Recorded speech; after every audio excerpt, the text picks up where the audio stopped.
Hello my dear friends, welcome to the Oliver's channel. In this video we are going to solve a really tricky math question together. What do you think is the value of the expression 3 times 2 divided by 2 times 3?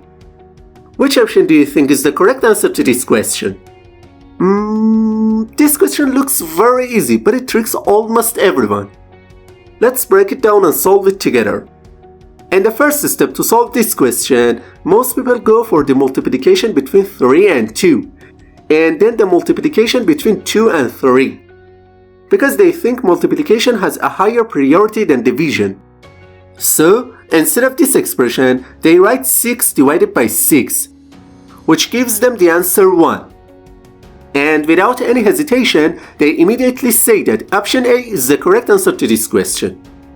But it's absolutely wrong. Now let me explain step by step how we should solve this expression.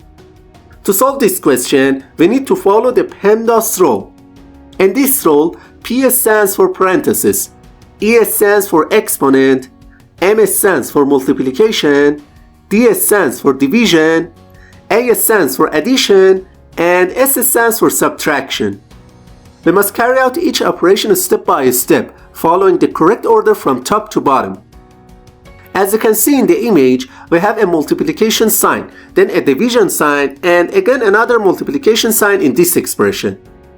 It's very important to understand that in the PEMDAS rule, multiplication and division have the same level of priority.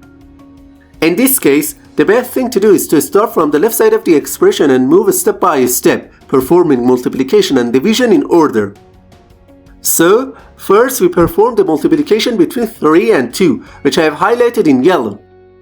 And instead of the original expression, we can write 6 divided by 2 times 3.